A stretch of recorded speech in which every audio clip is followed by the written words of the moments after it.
मेरी गर्भवती बहन के जब आखिरी दिन चल रहे थे, तभी उसने मुझे अपना ख्याल रखने के लिए अपने साथ बुला लिया। तभी मेरी बहन के पति ने मेरे साथ ज़बरदस्ती करने की कोशिश की। मैं डर कर यह सब मामला मैंने अपनी बहन को बता दिया, लेकिन बहन बोली, तुम्हें यह सब करना ही होगा वरना अच्छा नहीं होगा। उसके बाद जो भी उसने मुझसे कहा वह सुनकर मेरे पैरों तले ज़मीन खिसक गई, क्योंकि दूसरे के दिए गए जख्म इतनी तकलीफ़ नहीं देते जितने अपनों के दिए हुए घाव होते हैं। यह कहानी आपके रोंगटे खड़े कर देगी कि किस तरह मेरी बर्बादी के पीछे कोई दूसरा नहीं था। हम दो ही बहनें थी और मेरी बड़ी बहन मनीषा की शादी के वक्त मैं सिर्फ 13 साल की थी। हम दोनों बहनों की उम्र में बहुत ज़्यादा फ़र्क था, लेकिन मनीषा दीदी मेरी इकलौती बहन थी, इसीलिए उसकी शादी के वक्त मेरा रो रो कर बुरा हाल हो गया था। मेरे जीजाजी राहुल ने मुझे रुखसत के बाद प्यार से अपने पास बैठाया और मेरा हाथ पकड़कर कहने लगे, गौरी, रोने की क्या बात है? साली तो आधी घरवाली होती हैं, तो तुम्हारा जब दिल चाहे हमारे घर चली आना। उनकी यह बात सुनकर मैं खुश हो गई। दीदी शादी करके दूसरे शहर चली गई। राहुल जी कहने लगे, जब भी तुम अपनी बहन के पास आओगी मैं खुद तुम्हें अपना शहर घुमाऊंगा। दीदी तो विदा होकर चली गई, लेकिन मेरे दिल में यह अरमान जाग उठा था कि मैं कब अपनी बहन के घर जाऊंगी और खूब मज़े करूंगी। दीदी की शादी को 2 साल गुजर गए थे, लेकिन मैं उनके घर नहीं जा सकी थी। पूरे 2 साल बाद दीदी ने हमारे घर का चक्कर लगाया था और राहुल जीजाजी भी उनके साथ ही आए थे। वह बहुत ही अच्छे और मोहब्बत करने वाले थे। जितना दिन वह हमारे घर रहे, हर वक्त मेरे आगे पीछे रहते और मेरा एक बहुत ख्याल रखते। वह मेरे लिए बहुत सारे गिफ्ट भी लाए थे। मेरा कोई भाई नहीं था, इसीलिए मुझे उनके साथ लगाव भी हो गया था। एक हफ्ता हमारे साथ गुजार कर दीदी वापस अपने ससुराल चली गई थी। 2 महीने बाद फिर दीदी का फ़ोन आया। उन्होंने बताया कि वह प्रेग्नेंट हो गई हैं और यह खबर सुनकर मैं और मम्मी पापा बहुत खुश हुए। बहुत दिनों के बाद हमारे घर ऐसी कोई खुशी की खबर आई थी, लेकिन वह मनीषा दीदी बहुत ज़्यादा परेशान थी और वह मम्मी से कह रही थी कि वह अकेले दूसरे शहर में इस हालत में नहीं रह सकती हैं, क्योंकि उन्हें बहुत ज़्यादा उल्टियाँ हो रही हैं और डॉक्टर ने उन्हें आराम करने को कहा है। यह सुनकर मम्मी भी बहुत ज़्यादा परेशान हो गई। मेरी बड़ी बहन तो मम्मी की जान में बसती थी। मम्मी ने उसे हमारे घर आने को और रहने को कहा, तो वह कहने लगी कि राहुल उसे छोड़ने को तैयार नहीं है। जीजाजी और उनके पापा को बहुत परेशानी होती है। वैसे भी 1-2 महीने की बात नहीं थी, अभी तो पूरे 9 महीने बाकी थे। दीदी की बात सुनकर मम्मी ने कहा, तू फिक्र ना कर, गौरी को तुम्हारे पास भेज देती हूँ। बहन के आने से तुम्हारा दिल भी बहल जाएगा और यह तुम्हारे घर के कामकाज में भी काम कर दिया करेगी। मम्मी की बात सुनकर दीदी खुश हो गई और कहने लगी, गौरी को अकेले ना भेजना, मैं राहुल को उसको लेने के लिए भेज दूंगी। मैं तो कब से इस मौके की तलाश में थी और न जाने कितनी बार दुआ मांग चुकी थी, इसीलिए फ़ौरन ही खुशी खुशी अपना सामान बांध लिया। मौसी बनने की खुशी तो अलग ही होती है। 2 दिन बाद ही जीजाजी मुझे लेने के लिए आए और मैं उनके साथ अपनी बहन के पास दूसरे शहर आ गई। दीदी के ससुराल में सिर्फ एक ससुर और राहुल भाई ही थे, इसीलिए मुझे यहाँ रहने में कोई परेशानी नहीं होने वाली थी। दीदी के ससुराल में सास ननद की कोई झंझट नहीं थी। दीदी मुझे देखकर बहुत खुश हुई थी। उसने पहले से ही मेरी पसंद का खाना बनाकर रखा था। मुझे रहने के लिए अपने सामने वाला कमरा भी दे दिया गया। मुझे दीदी के ससुर का रवैया बहुत अच्छा नहीं लगा था। वह बिस्तर पर पड़े एक बीमार आदमी थे। मुझे देखकर अजीब अजीब बातें करने लगे। उनकी बातें उनकी समझ से बाहर थी। दीदी मेरा हाथ पकड़कर मुझे कमरे से बाहर ले आई और कहने लगी कि उनके ससुर बहुत साल से बीमार हैं, इसीलिए अक्सर उल्टी सीधी बातें करते हैं। आगे उनके कमरे में जाने की ज़रूरत नहीं है। दीदी के ससुर उनकी शादी में भी नहीं आए थे। राहुल का रिश्ता पापा के किसी दोस्त ने दीदी से करवाया था। मेरी उनके ससुर से पहली मुलाकात थी और सच तो यह था कि मैं उनके ससुर से मिलकर बहुत डर गई थी। मुझे दीदी के घर आए हुए 2 दिन हो गए थे। मैं दोबारा उनके ससुर के कमरे में नहीं गई थी। राहुल जीजाजी मेरा बहुत ख्याल रख रहे थे और दीदी की तबीयत ठीक ना होने की वजह से वह ज़्यादातर बिस्तर पर लेटी रहती थी। सारा घर मैं संभाल लिया था, लेकिन फिर एक दिन कुछ ऐसा हुआ कि मेरे रोंगटे खड़े हो गए। रात के खाने के बाद किचन साफ करने के मैं अपने कमरे में आई तो मैंने सोचा कि नहा धोकर सोती हूँ। घर में गर्मी बहुत ज़्यादा थी और मैं पसीना पसीना हो गई थी। मैं नहाने के लिए अपने कमरे के वॉशरूम में गई तो कुछ ही देर में मुझे ऐसा महसूस हुआ जैसे कोई मुझे देख रहा हो। मैंने उस चीज़ पर ध्यान नहीं दिया कि मेरा वहम है, इसीलिए अचानक ही मेरी नज़र रोशनदान पर पड़ी तो मेरे होश उड़ गए। वहाँ कोई साया था, मुझे नज़र आया और मुझे यकीन हो गया कि कोई चुप चुप कर मुझे देख रहा था। यह बात मेरे होश उड़ा देने वाली थी। मैं जल्दी से अपने कपड़े पहनी और भागती हुई कमरे से बाहर निकली। दीदी के कमरे में पहुंची तो वहाँ दीदी और जीजाजी आराम से एक साथ बिस्तर पर लेटे थे। मैं अपनी जल्दबाजी में कमरे का दरवाज़ा लगाना भी भूल गई थी और अब उन लोगों को एक साथ देखकर मुझे शर्मिंदगी का एहसास हो रहा था। जीजाजी उठकर बैठ गए, कहने लगे, गौरी अंदर आ जाओ, दरवाजे पर क्यों रुक गई हो? मुझे समझ में नहीं आया कि मुझे क्या करना चाहिए। मैं उन्हें कैसे बताती कि मुझे किसी का साया महसूस हुआ है। मैं यूं ही बात बना दी कि मैं दीदी से दूध का पूछने आई थी। दीदी कहने लगी, तुम जाकर आराम करो, अब बाकी जो भी काम होगा राहुल से कह दूंगी। मैं अपने कमरे में वापस आने लगी तो मेरी नज़र दीदी के ससुर पर पड़ी, जो बाहर घूम रहे थे और मुझे ही देख रहे थे। मुझे बहुत अजीब सी नज़रों से देखते हुए कहने लगे, तुम बहुत खूबसूरत हो, अपना ख्याल रखा करो। उनकी यह बात सुनकर मुझे गुस्सा आ गया। मैं सोच भी नहीं सकती थी कि वह मुझे इस तरह की कोई बात कर सकते हैं। मैं घबराकर फ़ौरन अपने कमरे में चली गई और सारी रात यूं ही जागते जागते गुजार दी। दीदी ने तो कहा था कि उनके ससुर बीमार हैं और वह कमरे से नहीं निकलते, तो फिर वह इतनी रात को हॉल में क्या कर रहे थे? यह बात बहुत अजीब थी। मुझे बहुत ही ज़्यादा बेचैनी हो रही थी, या हकीकत कोई और?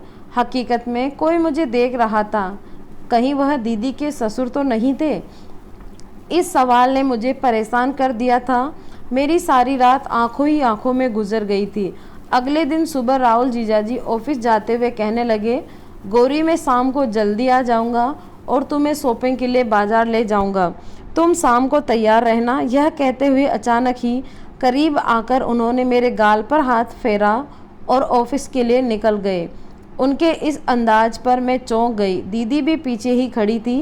कहने लगी, राहुल तुमसे बहुत मोहब्बत करते हैं, तुम भी उनका ख्याल रखने की कोशिश किया करो, क्योंकि आजकल मैं उनका ख्याल नहीं रख पा रही हूँ, वह बहुत ज़्यादा थक जाते हैं। दीदी की बातें सुनकर मैंने कहा, आप फिक्र ना करें, मैं राहुल भाई का ख्याल रखूँगी। शाम को मैं अच्छी तरह तैयार हो गई तो राहुल भाई मुझे शॉपिंग के लिए ले गए। उन्होंने दीदी से कहीं ज़्यादा मेरे लिए शॉपिंग कर ली थी। मैं बहुत खुश थी, लेकिन मुझे क्या मालूम था कि मेरी यह खुशी बस कुछ ही दिनों की मेहमान है। उस रात मैं बहुत थक कर घर लौटी थी और खाना खाते ही अपने कमरे में जाकर बेखबर सो गई। आधी रात को अचानक ही लाइट चली गई और गर्मी के एहसास में मेरी आँख खुली तो मुझे ऐसा महसूस हुआ जैसे मेरे बिस्तर पर कोई और मौजूद हो। कमरे में अंधेरा, मुझे कुछ दिखाई नहीं दे रहा था और फिर अचानक ही कोई मेरे करीब आने की शुरू कर दिया। मेरा दम घुटने लगा। मैंने चीखा भी नहीं सकती थी, लेकिन जब मुझे एहसास हुआ कि मेरे साथ कुछ गलत होने वाला है तो मैं अपनी पूरी जान लगाकर ज़ोर से धक्का दिया। उसे शायद मेरे इस धक्के की उम्मीद नहीं थी। वह एकदम ही पीछे हटा तो मैं भागकर कमरे से निकल गई।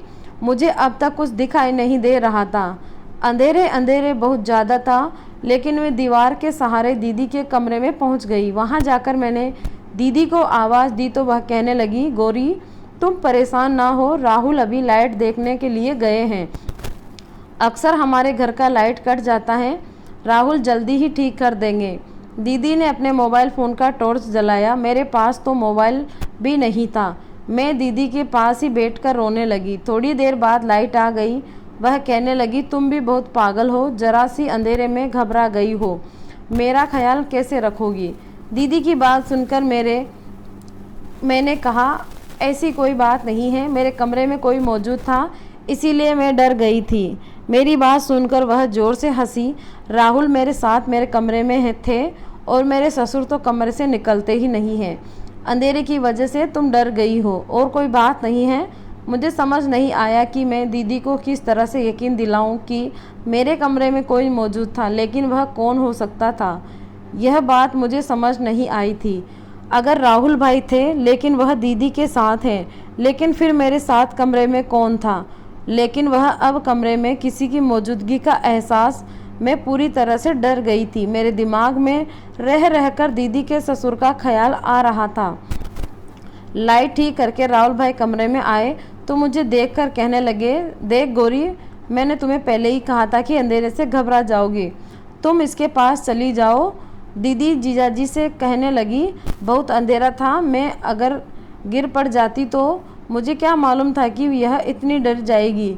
मैं उन दोनों से कहा कि आप परेशान ना हो, मैं ठीक हूँ और अब अपने कमरे में आकर सोती हूँ। मैं दीदी को ज़्यादा परेशान नहीं करना चाहती थी क्योंकि मम्मी ने मुझे मना किया था कि डॉक्टर ने दीदी को टेंशन देने के लिए मना किया है। मैं डरते डरते वापस अपने कमरे में आ गई और दरवाज़ा लॉक करके बिस्तर पर लेट गई। नींद तो मुझे नहीं आ रही थी। मैं सोच रही थी कि किसी न किसी बहाने से घर वापस लौट जाऊं। जो भी था यह मेरा वहम नहीं था।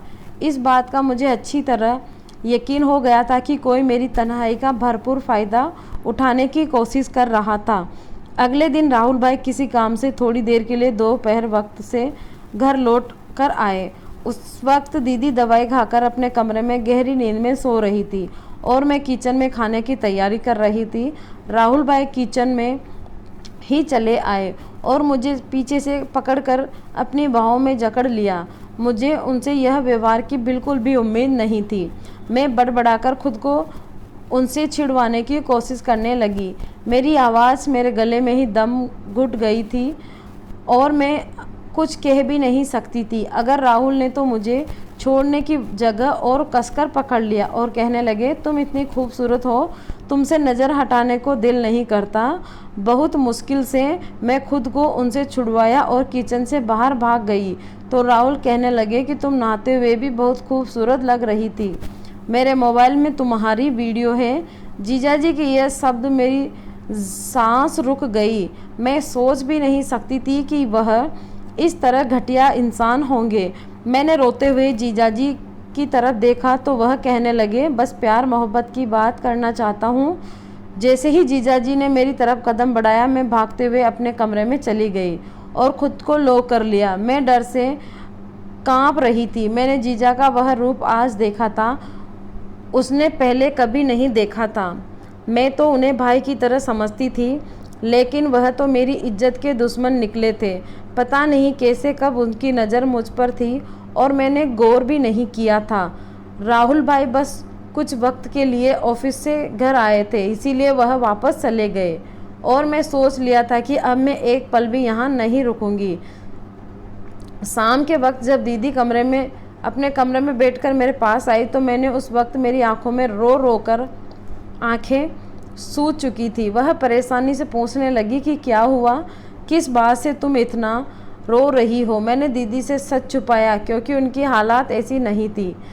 मैं जीजाजी के बारे में मेहनती बड़ी बात बताऊं। मैंने रोते हुए कहा कि मुझे मम्मी पापा की बहुत याद आ रही है और मैं घर जाना चाहती हूँ। मेरी बात सुनकर दीदी ने मुझे गले लगाया और कहने लगी, इतनी जरा सी बात पर तुमने रो रो कर आँख सुझा ली। तुम फिक्र ना करो, शाम को मैं ही राहुल के साथ तुम्हें वापस भेज देती हूँ। जीजा के साथ एक शहर से दूसरे शहर का सफ़र सोचकर मेरे रोंगटे खड़े हो गए। मैंने दीदी से कहा कि पापा मुझे लेने के लिए आएंगे। मैं पापा के साथ जाऊंगी। दीदी कहने लगी ठीक है, अच्छी बात है, इस तरह मैं भी पापा से मुलाकात कर लूँगी। दीदी की बात सुनकर मैं खुश हो गई और दीदी जैसे ही मेरे पास उठकर अपने कमरे में गई तो उनकी ज़ोरदार चीख की आवाज़ आई। मैं फ़ौरन कमरे के दरवाजे पर दीदी के कमरे की तरफ भागी तो यह देखकर मेरे होश उड़ गए कि दीदी बिस्तर के पास गिरी हुई थी और अपना पेट पकड़कर ज़ोर ज़ोर से चीख रही थी। मैंने दीदी को उठाकर बिस्तर पर लेटाया और बहुत देर तक उनके पास ही बैठी रही। उनकी हालत मुझे बिल्कुल भी ठीक नहीं लग रही थी। मैंने दीदी से कहा कि डॉक्टर के पास चलते हैं, लेकिन उन्होंने साफ ना कर दिया था और मेरा हाथ पकड़कर मुझसे कहने लगी, गौरी तो मुझे छोड़कर ना जाओ, मैं इस हालत में अकेली नहीं रह सकती। आज तो तुम भी थी जिसे जाकर मुझे उठाया और मेरा ख्याल किया, लेकिन तुम्हारे जाने के बाद ऐसा कुछ हुआ तो मैं और मेरा बच्चा ऐसे ही मर जाएंगे।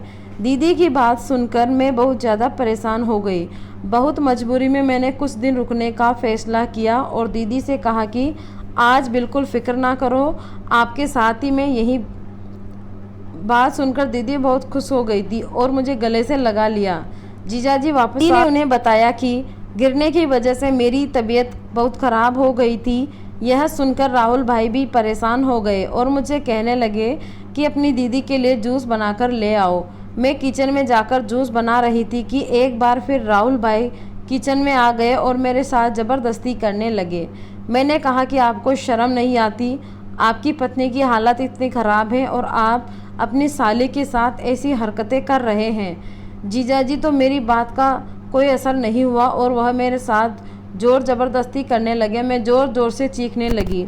मेरी आवाज़ पर दीदी आ गई। मैं इस कदर घबराई हुई थी कि दीदी की तबीयत का सोचे बिना ही उन्हें जीजाजी का सारा सच बता दिया। दीदी एक नज़र मुझ पर डाली और दूसरी नज़र जीजाजी के ऊपर। उससे कहने लगी कि तुम कैसे मर्द हो जो एक 15 साल की लड़की को भी काबू नहीं कर सकते। इसने पिछले एक हफ्ते से ही तुम्हें अकेले नचाया हुआ है और तुम अभी तक कुछ नहीं कर पाए। दीदी की बात सुनकर मेरे कदमों तले से ज़मीन निकल गई थी।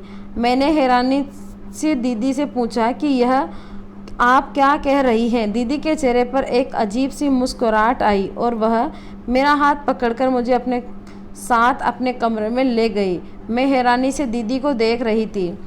दीदी ने मुझसे अपने पास बैठाया और मेरे बालों में हाथ फेरते हुए कहने लगी, देखो गौरी, मेरी बात गौर से सुनो। मैं राहुल का सारा सच जानती हूँ, लेकिन जो कुछ राहुल तुमसे चाहते हैं वह तुम्हें करना ही होगा। मैं गुस्से में उठ खड़ी हुई और मैंने दीदी से कहा कि यह आप कैसी बातें कर रही हो? क्या आप जानती हैं कि आप क्या कर रही हो? यह आपके पति हैं, वह मुझे इस्तेमाल करना चाहते हैं, मेरे साथ गलत करना चाहते हैं। आप किसी एक इंसान के साथ ज़िंदगी गुजार सकती हो जो कि आपके प्रेग्नेंट होने के बाद भी आपकी बहन पर नज़र जमाए बैठा है। यह आपको और आपके बच्चे को सारी ज़िंदगी क्या देगा? मेरी बात सुनकर दीदी कहने लगी कि मैं राहुल के साथ वह सब कुछ करना चाहती हूँ और करना ही होगा जो वह तुमसे चाहता है, वरना वह कभी बाप नहीं बन सकेगा। दीदी की बात सुनकर मैंने कहा, आप किसी बातें कर रही हैं? आप पेड़ से हो और जीजाजी आप नहीं बचेंगे मतलब? मेरी बात सुनकर दीदी ज़ोर से हंसी और कहने लगी, ना ही मैं गर्भवती हूँ और ना ही कभी माँ बन सकती हूँ। मुझे कुछ ऐसी बीमारी है जिसकी वजह से मैं कभी माँ नहीं बन सकती। इसीलिए मैंने तुम्हें यहाँ बुलवाया था ताकि तुम यहाँ आकर मुझे और राहुल को एक बच्चा दे सको। राहुल किसी और का बच्चा गोद नहीं लेना चाहते थे, उन्हें अपना बच्चा चाहिए था और उसके लिए मेरे पास पहले इससे ज़्यादा रास्ता नहीं था। मैं किसी औरत को अपनी सौतन बनाना नहीं चाहती थी, इसीलिए मैंने तुम्हें यहाँ बुलवाया था ताकि तुम यहाँ आकर मुझे और राहुल को एक बच्चा दे सको। इसीलिए मैंने फ़ैसला किया है कि मैं इस काम के लिए तुम्हें कुर्बान कर दूंगी। और वैसे भी तुम मेरी सगी बहन नहीं हो, मैं राहुल से बहुत मोहब्बत करती हूँ और उसे किसी कीमत पर छोड़ना नहीं चाहती। इसीलिए मैं चाहती हूँ कि तुम गर्भवती हो जाओ और मेरी और राहुल की जिम्मेदारी मैं बच्चों की इस तरह कमी को पूरी कर दो। अब तक जीजाजी को अपना दुश्मन समझ रही थी, लेकिन मेरी बहन भी इस गंदे खेल में बराबर हिस्सेदार थी। अपना घर बसाने की खातिर मेरी बहन मेरी ज़िंदगी से को दांव पर लगा दिया था। मैंने अपनी बहन के आगे हाथ जोड़िए और उससे कहा कि मुझे घर वापस भेज दे, लेकिन मेरी बहन ने ऐसी एक न मानी और रात के अंधेरे में मुझे अपनी पति की बिस्तर पर भेज दिया। मेरे पास बचने के लिए कोई गुंजाइश की बात नहीं थी। माँ ने तो राहुल मेरे साथ ज़बरदस्ती करेंगे, इसका इल्ज़ाम भी मेरे किसी झूठे आशिक के नाम पर डाल देंगे और मैं सारी ज़िंदगी अपने मम्मी पापा को अपने किरदार की सफाई नहीं दे सकूंगी। मैंने सोच लिया कि नहीं था कि कभी मेरी बहन मेरी सगी बहन नहीं है, लेकिन मैंने कभी नहीं सोचा था कि मेरी बहन ने मुझे खींचते हुए कमरे से धकेलने की कोशिश की। तो मैं खुद को छुड़वाने के लिए शोर शराबा करने लगी। बहन के ससुर कमरे से बाहर निकल कर आए।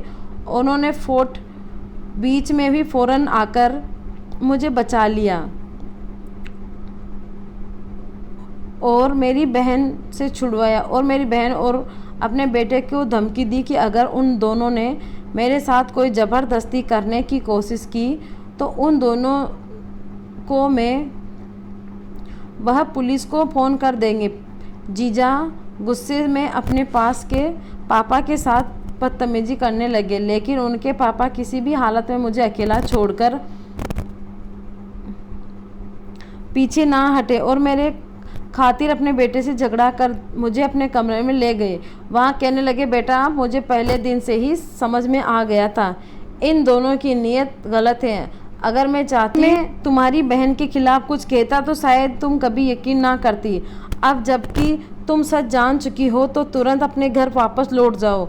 यह दोनों इंसान नहीं बल्कि दरिंदे बन चुके हैं। शायद मुझे अपने बेटे की परवरिश में कोई कमी रह गई थी, जिसकी वजह से आज वह दिन देखना पड़ रहा है। मैं राहुल जीजाजी के पास के कोने में ही अपने फ़ोन मिलाया और अपने पापा को सारी हकीकत बता दी। अगली सुबह मेरे पापा मुझे लेने के लिए आ गए। उन्होंने मेरी बात पर दीदी से हमेशा के लिए सारे रिश्ते ख़त्म कर दिए। पापा को इस बात पर बहुत अफसोस हुआ था कि शायद मेरी परवरिश में कोई कमी रह गई थी। पता नहीं कोई भी अच्छाई मेरे काम आ गई और राहुल के पापा मेरी आवाज़ सुनकर मुझे बचाने के लिए इस बात को कहीं साल गुजर गए थे। हमारी दीदी के साथ हमारा कोई रिश्ता ना रहा था। एक बार मुझे अच्छी तरह समझ आ गया कि मेरी माँ ने मुझे दीदी के घर रहने के लिए क्यों भेजा था और माँ के कहने पर ही मैं आई थी। दीदी के घर भेजकर बहुत बड़ी गलती की थी और मैं एक घर मत को अपना भाई समझ बड़ी भूल की थी। मेरी बहन ने जो कुछ मेरे साथ किया वह बर्दाश्त से बाहर था, लेकिन मैं उससे बहुत प्यार करती थी, पर वह इस प्यार के काबिल थी ही नहीं। इसीलिए हर कोई अपनी इज्जत को बचाए रखे। यह एक काल्पनिक कहानी है। इसका आपकी ज़िंदगी में होने वाली किसी भी चीज़ से कोई भी ताल्लुक़ नहीं है। आप सभी को यह कहानी कैसी लगी कमेंट करके ज़रूर बताएं। कहानी अच्छी लगी हो तो चैनल को प्लीज़ सब्सक्राइब ज़रूर करें और बेल आइकन पर क्लिक दबाएं ताकि अगला वीडियो तुरंत आपके पास पहुंच जाए। धन्यवाद।